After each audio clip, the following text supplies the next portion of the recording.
Hola a todos y bienvenidos a este análisis. Hoy nos vamos a sumergir de lleno en lo que podríamos llamar el hermoso caos. Hablamos de esa maravillosa y, francamente, loquísima mezcla lingüística europea que terminó dando a luz a lo que hoy conocemos como la lengua española. Y ojo, porque esto no es la típica historia aburrida y lineal de reyes firmando decretos, para nada, es un relato súper vivo. Hablamos de soldados, de campesinos, de monjes y de comerciantes que, casi sin darse cuenta y a base de cruzar fronteras, fueron forjando uno de los idiomas más hablados de todo el planeta. Y aquí es donde surge la gran pregunta, ¿verdad? ¿Cómo es posible que unos pocos poblados súper aislados en el norte de Hispania acabaran creando un idioma global con cientos de millones de hablantes? Bueno, vamos a tirar un poco del hilo porque el misterio es fascinante. Durante el siglo VIII, que fue una época oscura y tremendamente compleja, la vieja Hispania estaba hecha a pedazos. Estaba literalmente fragmentada. Pero el español no apareció de la nada, en un vacío, ni por arte de magia. ¿Qué va? Nació de un choque masivo de culturas milenarias, en un momento donde las fronteras geográficas y culturales eran, borrosas es poco. Fue una auténtica coctelera europea gigante que se pasó siglos mezclando ingredientes sin parar.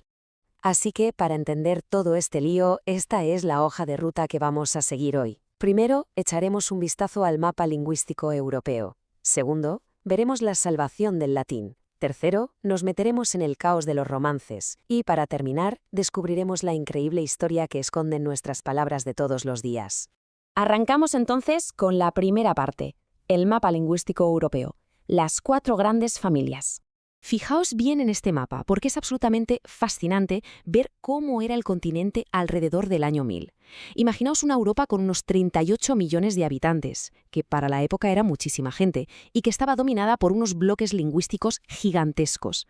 Pero, y aquí viene lo interesante, por encima de todas esas barreras locales había un idioma superestructural, una lengua franca que usaban la Iglesia y las Cortes.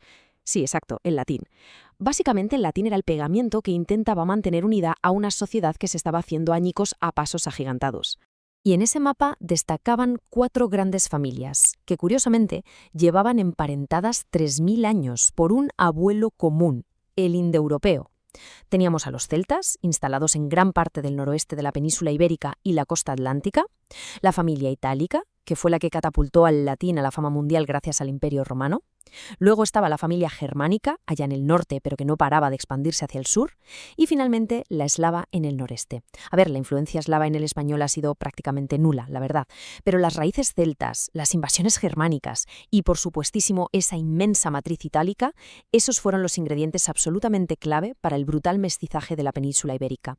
Pasamos ahora a nuestra segunda parada, la salvación del latín, el Renacimiento carolingio. Imaginad la escena. El Imperio Romano se está desmoronando y la sociedad se parte en 2 mundos completamente distintos. Por un lado tenías a una minoría de la élite aferrándose con uñas y dientes al latín eclesiástico. Era muy rígido, sí, pero era el idioma del prestigio, el único que valía para la ciencia y la escritura. Y por otro lado tenías a la gran mayoría de la gente común, en la calle, hablando lo que llamaban el sermo rusticus. Eran lenguas 100% populares y orales, que estaban en un estado de fragmentación tan caótico que la gente de distintas regiones estaba literalmente perdiendo la capacidad de entenderse entre sí. ¿Una locura? Para entender cómo se salvó esto de ser un desastre total, tenemos que hablar de un tipo brillante, el erudito británico Alcuino de York. Fijaos en lo que escribía sobre sí mismo. Polvo, gusanos y cenizas ahora, la sabiduría siempre amé. Qué intensidad, ¿verdad? Pues resulta que en el siglo VIII, nada menos que el emperador Carlomagno lo llamó para que liderara un auténtico renacimiento cultural.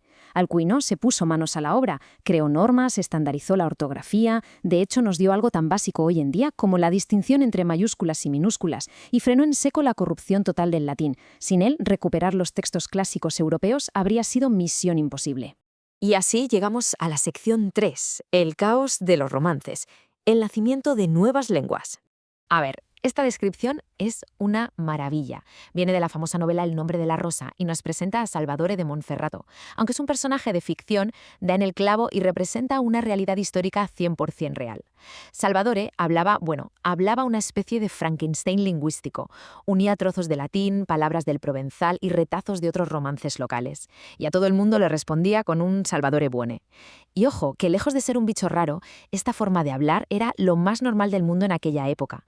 Las fronteras entre estos nuevos dialectos eran súper porosas. La gente de la calle simplemente improvisaba puentes lingüísticos para entenderse. Era un caos, sí, pero un caos precioso de comprensión mutua. Y claro, poco a poco, este revoltijo oral de los mercados y las cocinas empezó a colarse en los pergaminos.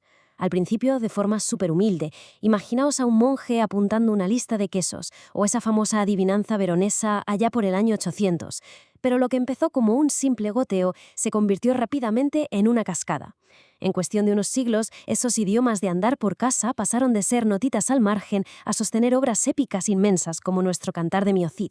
Si nos fijamos en las grandes obras de la Baja Edad Media, salta a la vista que, a partir del siglo XIV, la literatura europea por fin se había quitado de encima el corsé del latín estricto. Ya fuera en Castilla, en Florencia, en Francia o en Inglaterra, cada idioma había encontrado su propia voz madura. Y esto es vital entenderlo. El destino del español siempre estuvo entretejido en este enorme tapiz artístico europeo. Cada poema y cada cuento ayudaron a cimentar un idioma que, sin saberlo, ya estaba preparándose para cruzar el océano. Y entramos en la recta final, la sección 4. Nuestras palabras con historia. Palabras cotidianas, raíces antiguas. Pensemos en una palabra súper cotidiana, cerveza. Todos la conocemos. Pues resulta que históricamente los griegos y los romanos eran más bien bebedores de vino. Los auténticos maestros cerveceros de la antigüedad eran, con diferencia, los pueblos celtas. Y lo hacían tan bien que su influencia fue brutal. La palabra celta originaria, cerevisia, se coló directamente en el latín de los conquistadores y de ahí, ¡pum!, viajó a lo largo de los siglos hasta instalarse en nuestro vocabulario actual. Es una huella cultural increíble.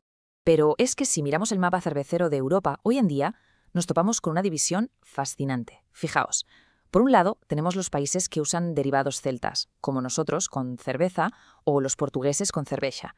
Y por otro lado, los que tiraron por la raíz germánica o latina. De ahí salen el Bier alemán, el Bier inglés o la birra italiana.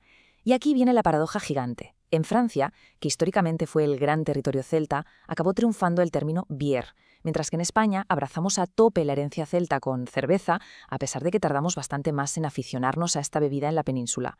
Esas son las ironías de la historia. Bueno, y luego está la palabra guerra. Esta historia es genial. Viene de una antigua raíz germánica, guerra, que en realidad significaba algo así como pelea o disputa. Durante las invasiones bárbaras, el latín vulgar la pilló al vuelo. Pero atención a cómo entró. Los soldados romanos la empezaron a usar como una especie de eufemismo irónico. En plan, aquí va a haber un pequeño altercado, justo antes de que se desatara el caos de la batalla de verdad. Y la broma cuajó tanto que guerra acabó desplazando y borrando por completo a la palabra oficial latina, que era bellum. Y todavía hay más. Aunque los visigodos que llegaron a la península adoptaron el latín rapidísimo, nos dejaron un montón de souvenirs lingüísticos incrustados. Palabras del ámbito militar, por supuesto, como yelmo, dardo o espuela, pero también cosas de andar por casa como ropa, ganso o falda. Todo eso es herencia germánica. Y los nombres, Álvaro, Rodrigo, Alfonso. Aunque sinceramente la marca más evidente es nuestro icónico sistema de apellidos. Ese sufijo «ez», de Rodríguez o Fernández, que significa hijo de, pues sí, se volvió súper popular pura y exclusivamente por la influencia de las costumbres germánicas.